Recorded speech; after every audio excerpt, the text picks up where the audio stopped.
a lot of the things that I'm going to do is really first just honing in on understanding what is this person's core values across several different domains of life. What kind of husband do you want to be? What kind of father do you want to be? How do you want to show up in the world? What kind of employee do you want to be? How do you want to serve your community? All of these core values.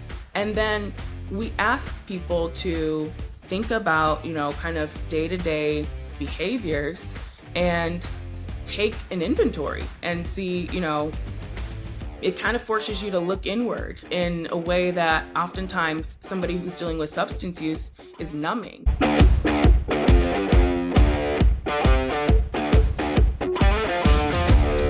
Welcome, everyone, to the 1% Edge podcast. Here we have the privilege of meeting amazing guests and having conversations about their own journey to get 1% better every day. And for today's hot topic, I wanted to talk about the psychology principles behind motivation, value, and making buying decisions. And to help us out with this great topic, I have Dr. Mary Odafe, PhD of clinical psychology and the clinical liaison at Modern Health. Welcome, Mary. Thank you, Carlos. I'm excited to be here and talk shop with you today. Did I mess up your last name? If I did, No. correct me if I did. You got it right. And, I had mentioned, my last name is of Nigerian descent, and I'm really proud of the translation. It means a rich man. So I carry it with me everywhere I go. I try to keep that mentality and, take it into my everyday life. I like that. It's like, I think it's a great little motivator. So it's awesome. Definitely. All right. So as a little background, Mary and I met because I was working and continue to work with Modern Health, and I got a chance to get to meet with her. She gets involved a lot in their sales campaigns and talking to their clients. And one of the things that she said that kind of was like, oh, that's interesting, how some of the psychological principles are similar in people making buying decisions moving forward.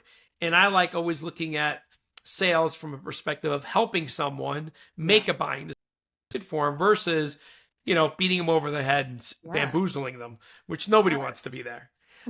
So Mary, let's take a step back. What do you mean by psychological principles? We can start there and then kind of uncover what some of those are. Yeah. So, I'm really excited to talk about this because as I was going through your workshop, Carlos, this was all I could think about. This is my framework. As a clinical psychologist, we're trained in evidence-based treatments. And one of those techniques is called motivational interviewing. So motivational interviewing, we call it MI, and that's how I'll refer to it from here on out. Is a technique that's primarily used for folks who are dealing with substance use issues, but it can be used in a number of different contexts. And the main thing that kind of is centered in MI is eliciting change talk. And what you said just now about kind of helping and empowering people to reach a decision on their own is exactly what MI hinges upon.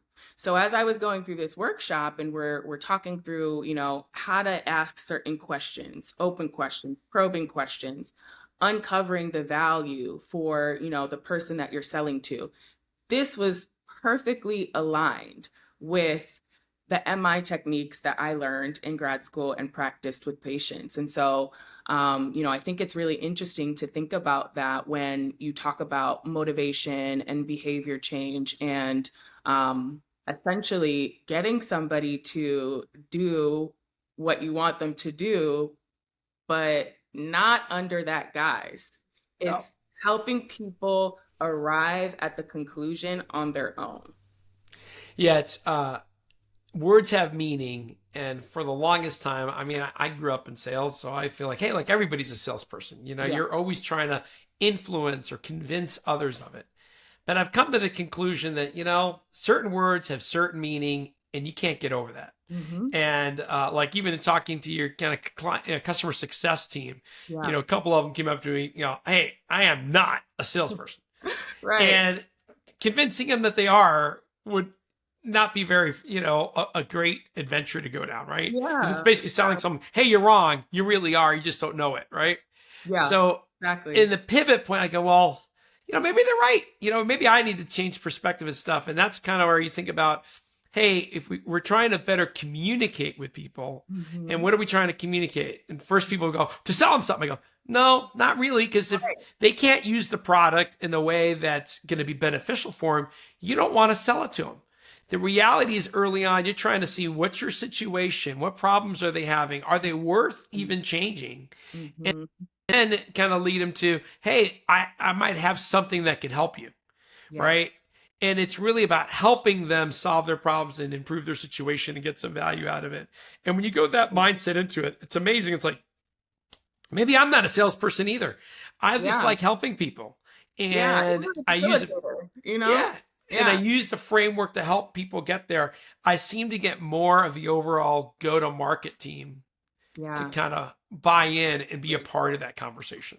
Yeah, I think that it's such an important distinction, right? Because, I'll share a bit more about my role at Modern Health. I support the go to market teams as a clinical subject matter expert. So when we have the opportunity to meet with prospects or, meet with our existing clients, my role is to really speak to the clinical foundation of our product. And that's not selling. My job isn't to sell. I'm not a salesperson. I don't have a quota that I have to meet. I'm truly there to speak to the clinical foundation and understand and ask any questions and answer any questions that I can to better understand what the challenges are that this particular prospect or client or consultant is dealing with, and how this solution might help meet those needs. And so it's not necessarily a question of how, it's really trying to understand the what and the why, and see if there is an alignment there, see if there's fit there. So I have the privilege of kind of taking out that piece of, okay, yes, at the end of the day, we're trying to make a sale. And that's kind of similar in psychology. Like, yes, at the end of the day, of course, we want somebody to make a healthy choice, which in many of those cases would be, sobriety. Of course, we Mm-hmm. want people to make a healthy choice, but that's not necessarily the end goal here. We want people to make the choice that is best suited to them, and we want them to arrive at that conclusion on their own, because that is much more powerful than actually selling. And sometimes, therapists get stuck in a situation where they're selling. We're selling to our patients. We're trying to sell them on the idea of sobriety or, abstaining from substances. We're trying to sell them on this technique, and that doesn't always work. Sometimes you have to really kind of get people to understand what are their core values, clarify those, and see how the way that they're living is aligned with their values or not. And when you find that, maybe there are certain actions or ways of living that aren't aligned with your values, that's when you're able to enter a place of, okay, let's talk about change. Let's come up with a plan together. It's very collaborative, Yeah, it's you know? you're right. It is kind of interesting how they're just so similar. I mean, I didn't plan it to be that way, but it is kind of funny how they're just so similar as a way to motivate someone to actually want to Exactly. act and do something about something Exactly. versus pushing it on them, if you will. Exactly. Yes. And so, thinking about some of those specific principles, Yeah. there's kind of some core tenets, if you will, of motivational interviewing that really came to mind for me as I was going through the workshop. And I think that first, just starting with like the process itself, right? So you're first engaging with people, and really the focus there is just to kind of cultivate a sense of comfortability, a trusting relationship, and understand their perspective, right? So you wouldn't go into any sales opportunity without first trying to understand what their goals are, what their values are, what the problem is, what is their chief complaint in the clinical world, translates to what is the main issue that you're trying to solve? What's your business issue that you're trying to solve? Um, and so to get at that, you're going to ask, things like open questions. You're going to explore concerns. You're going to try to build a sense of rapport and understand their perspective. Along the way, you're also going to probe a bit, try to understand, what's the root of this thought or this desire or this value? Where is this coming from? What's motivating that? And all of these tools are going to kind of get you to the answer eventually. But that's just the first phase.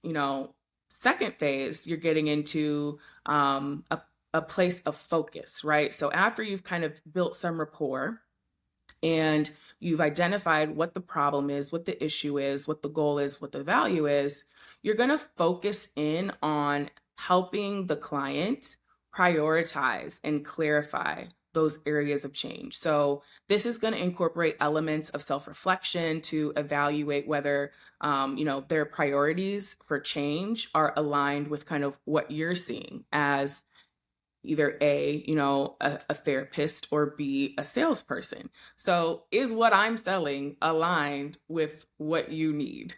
Yeah. And oftentimes it might not be. And that's okay. What do you do when you are selling something that ultimately just might not align, or ultimately may not be the best fit for this client at the time, Yeah, it's in sales we talk about qualification, right? Qualifying the deal. Is it in? Is it out?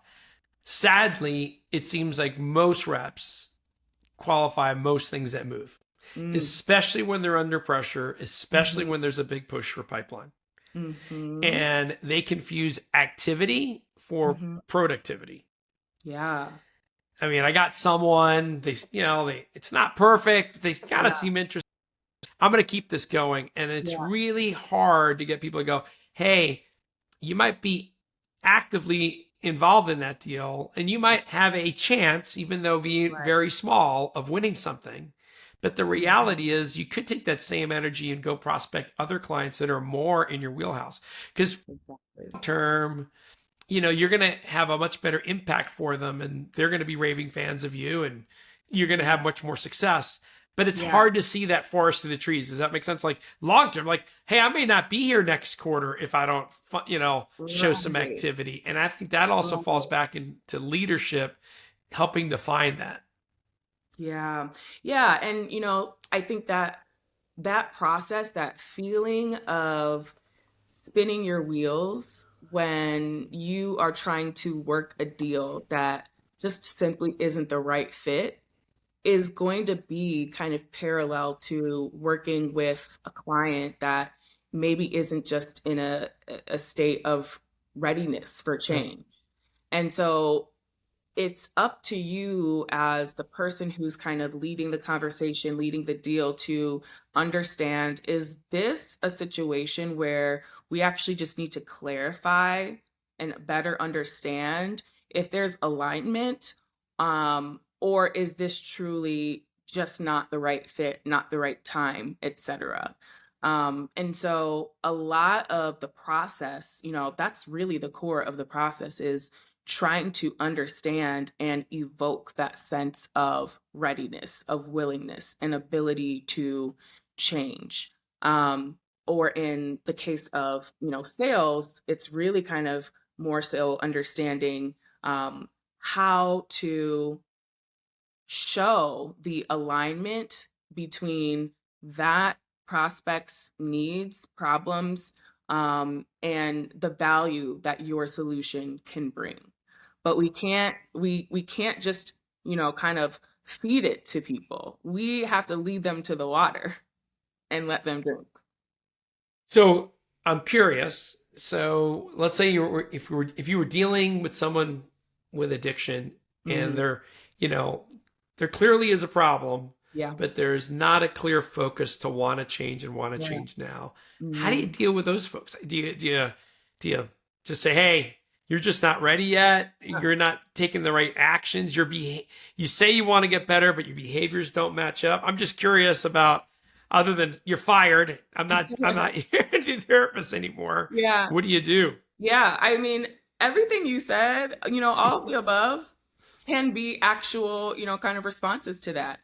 But this is the beauty of this technique is it's the process. It's not the outcome. It's not the result. It's sitting with that ambivalence because oftentimes people will understand and identify that there's a problem, but that's mismatched with their willingness or readiness to change. And so what the goal is to kind of get some alignment between understanding that there's a problem and that willingness and readiness to change. And so that's done through several meetings. It's not an instant thing. And this is, I think, one of the ways that this technique diverges from sales because with sales, you're gonna determine whether or not this is a good fit. If there's internal issues about resources, you can problem solve that. But sometimes you might just hit a wall. With therapy, the skills that you're going to use, they're still relevant, but it might not just be applied in the same way. So if I'm working with a client who is pretty resistant to change or is lacking motivation to change, a lot of the things that I'm going to do is really first just honing in on understanding what is this person's core values across several different domains of life. What kind of husband do you want to be? What kind of father do you want to be? How do you want to show up in the world? What kind of employee do you want to be? How do you want to serve your community? All of these core values. And then we ask people to think about, kind of day-to-day behaviors and take an inventory and see, it kind of forces you to look inward in a way that oftentimes somebody who's dealing with substance use is numbing. You kind of have to take a real raw look inside and see how are my actions aligning or misaligning with my values of who I want to be in this world. And the more you explore that through Socratic questioning, the type of questions that are going to elicit, the type of responses that are eventually going to land people at a conclusion on their own. Mhm. Open-ended questions, reflective questions, and sometimes you might intentionally say things that are provocative to essentially get a reaction Reaction. out of people because a reaction is not ambivalence. And so if we're able to evoke emotion, evoke a reaction, I see that as progress, regardless of what that reaction is. And so this work is not easy, right? And neither is sales. It's uncomfortable. Oftentimes, you have to sit with that discomfort. You really have to put yourself out there. And sometimes you are, choosing to say something that is going to be a wrong or be provocative. And that is going to basically elicit a response that helps you move the needle forward.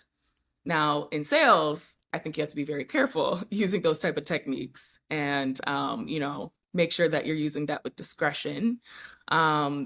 But the skills, the fundamental underlying skills of using questioning, reflection, summarizing, those core skills remain relevant in both scenarios.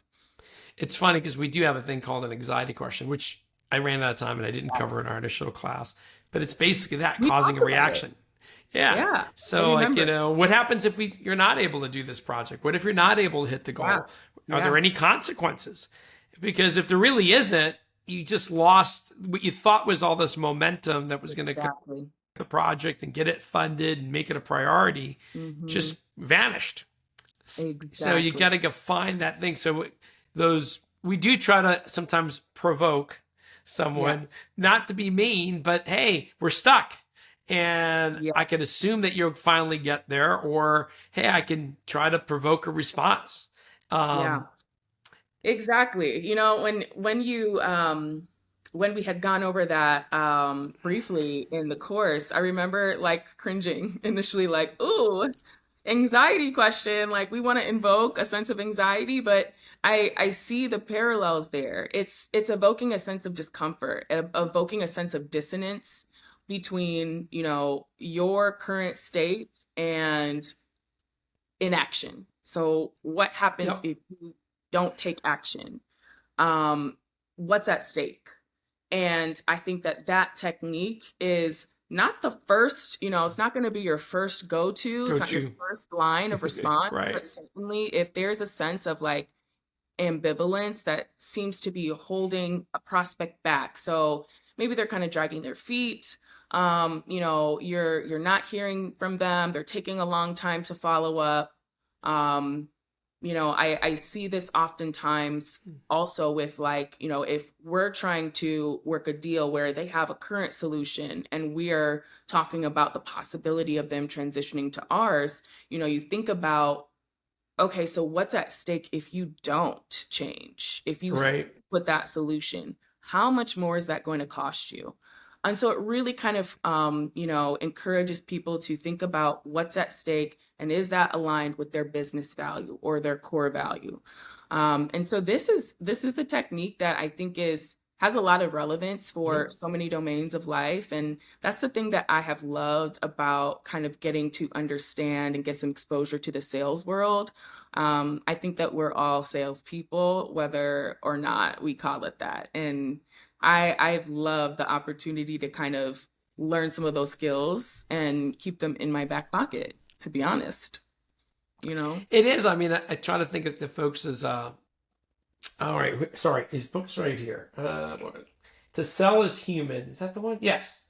Daniel Pink. And in there, he looks at a lot of studies. Uh-huh. And what I like about it, it's like, hey, I want to influence my boss or convince them that I'm ready for my next promotion. Yep. Or I want other opportunities. You're trying to, I need more budget for my Yeah. team to go do these projects. Yeah. And not that everything's a fight, but the reality is they have a decision to make. Yep. And how do I share enough information with them that gets them to see the situation the same way I do, right? Exactly. And that's why influence is kind of a good word in there when you think about sales. And we all do it, right? We all, engage with other in our organization or even at home, right?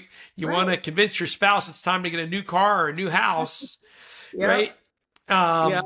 And before you make the change, which just kind of goes back to your thing, there's got to be this sense of dissatisfaction with the current state. Yeah. Yes. And an intrinsic sense of motivation. So, meaning that motivation can't necessarily come from an external influence. It has to come from within in order for people to really make that change. And so that's on the individual level. At the organizational level, I think that points to, who are the people, who are the power holders, who are the decision makers, what's the bottom line, what are the metrics that people are looking at to make a decision, and that has to come from within. But it can't just be a situation where a salesperson is going up to different prospects and saying, you need this product and here's why. That doesn't work. You have to get the prospect to see for themselves why this solution is going to benefit them, why and how, and they have to arrive at that conclusion. And that taps into that intrinsic motivation. This is great. I mean, because it's in sales, we talk about selling is really about asking questions, not about making statements. Yes. If we were selling ShamWows on TV, then we'd just be an infomercial and it'd be Right. pretty easy. But when you're selling something complex, expensive, it impacts multiple people across the organization. They don't just look at it as a financial decision. There's an individual part that comes involved and the organizational goals that come involved. And I think these questions are great. All right, let's pivot here. Let's learn a little bit more about Dr. Mary. Yeah. Tell us a little bit more about yourself and your own journey. Oh, well, Carlos, where do I begin?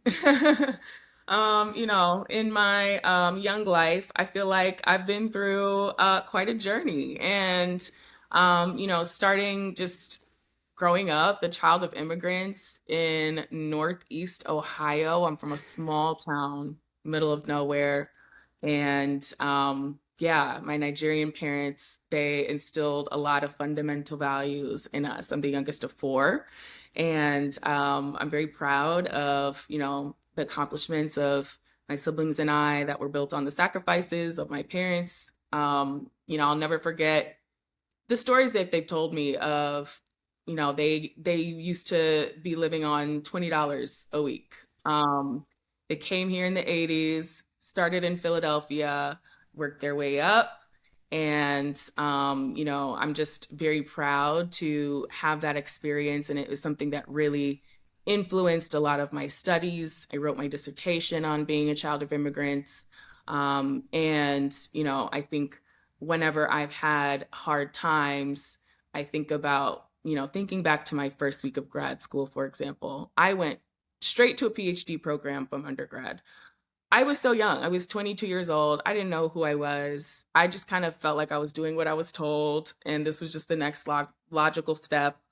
Um, and I remember, like, my first week of grad school, I just felt so young because I was the youngest person in my program. And I remember calling my dad, who's also an academic, and he told me that when he came to the States to do his PhD in mathematics at Temple, he had never even seen a computer, let alone, all of the things that he was having to do in his program. And so I took that as motivation, and continue to think about that because it's just a reminder that although things can be new and novel, you might be the person in your family who is kind of the trailblazer or doing something for the first time or following in somebody's footsteps.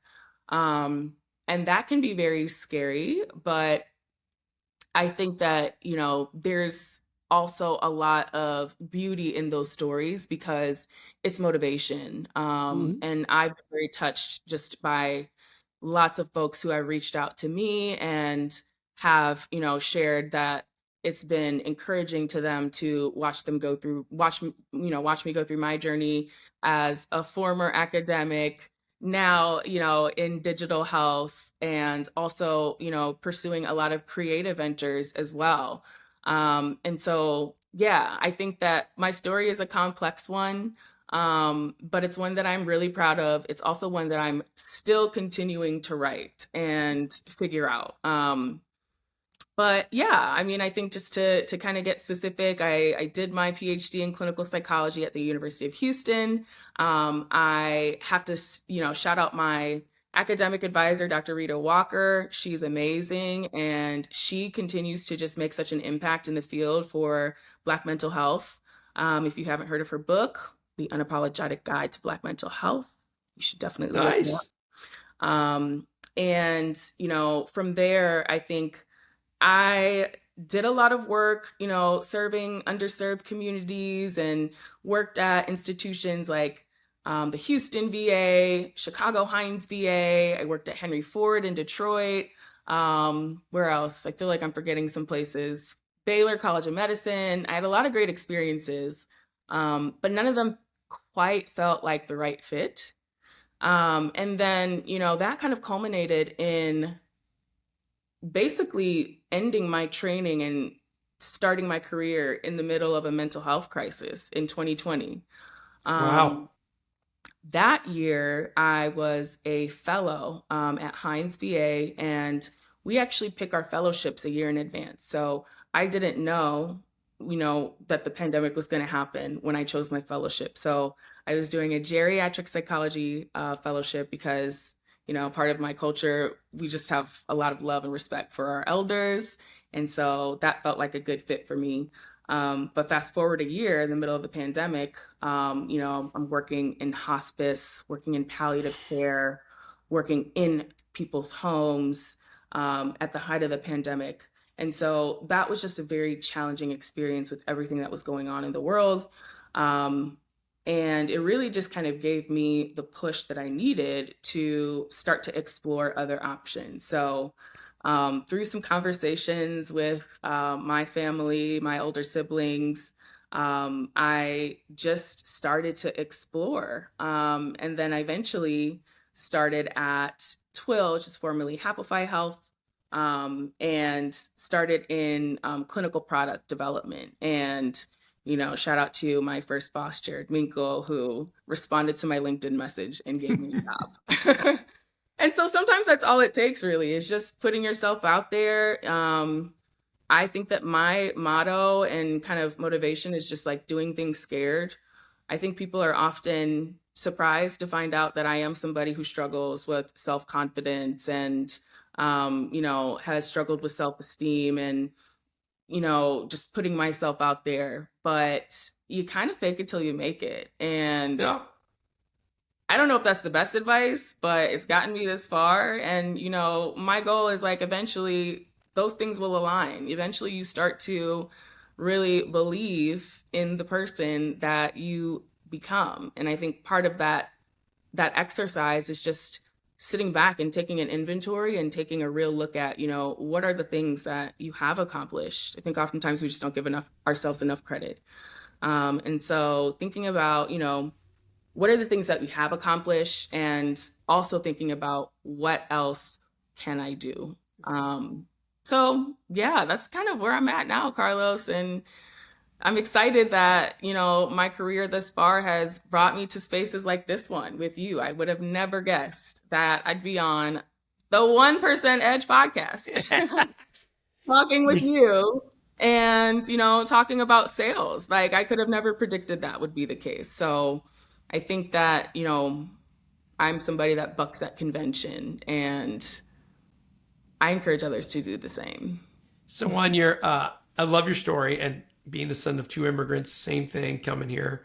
Um, we were, it took me a lot longer to figure it out, but I feel like I won the lottery. My parents coming here and me being able to be born here and be educated here and have all this opportunity. I also, I think it took me a long time to figure it out is, my parents were big pushers. They expected a lot out of me. Oh Their yeah. expectations out of a dummy like me, Whew. what are you thinking? But in hindsight, it's like, it's that expectation that pushes you to be a little bit more than you think you can Yeah, be and made it me a better absolutely. person. And these days, maybe we're not pushing our kids enough I'd like to because talk about that. that might be a whole Well, other podcast. right, right. I mean, I'm like, I don't know if I should say them on this platform, but I think that it's so interesting when you just think about the different generations and how kind of cycles repeat themselves. Because I know that the older generations look at millennials like me and they think like we don't know hard work, and the millennials are looking at Gen Z like you just want to be on TikTok, like. It's so funny, but we all eventually find our way. But I agree that that extra push, I think it has its consequences. And It that is actually does. what I wrote my dissertation on. It's like the epitome of me search, as they say. But I also wouldn't necessarily trade it. I think that I'm grateful for that structure and that kind of foundation that has allowed me to have the discipline and motivation to get to this point. And so I really, really hope and believe that there's a happy medium. And I do think that the current generation, now that we're talking about mental health more, we have more language, we have more resources, it's less stigmatized. I think that that will go a long way because we're able to, share the values of our parents' generations, but also do the healing that they did not get to. Do. And I think that that makes a world of difference. I think it's a great point. You should publish your research. I think it's a great idea. I know you said your professor's on you to do it. On me. Count me as another person pushing you along. Thank you for that. Yes, my deadline was May 31st. It is now June 3rd, but we'll get there. Better late than never, as I always say. So, There you go. All right. I love to talk to you forever, but I do try to keep these things to a certain amount of time. And I appreciate you being on the show. Last two questions. yes. What might be that one piece of advice, be it business or personal, that you would share with our audience that would help them be as successful as you have been? Yeah, I would just say, give yourself grace. That has been my saving grace, no pun intended. But, I think for folks who have a tendency to maybe be a bit hard on themselves, I think you have to give yourself grace and just remind yourself that you're doing the best that you can. We're not going to get it right every day, but every day that you wake up and take another breath is another opportunity to, get closer to that goal or that value that you're striving for. But you got to give yourself grace along the way for sure. I love it. Excellent. And Mary, if people would love to know more about you or learn more about Modern Health, what's the best way for them to reach out to you? Absolutely reach out to me on LinkedIn. You can find me at Mary Odafe, PhD. And also look up modernhealth.com and, see what we're all about. That's excellent. Thank you, Mary, for being on the show. Really appreciate it. Thank you so much for having me, Carlos. I've loved this conversation. All right. All right, everyone. That does it for this week's episode.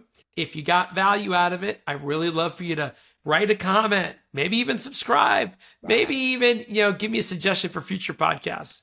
And until next time, I wish you nothing but the greatest success. Thanks again, Mary.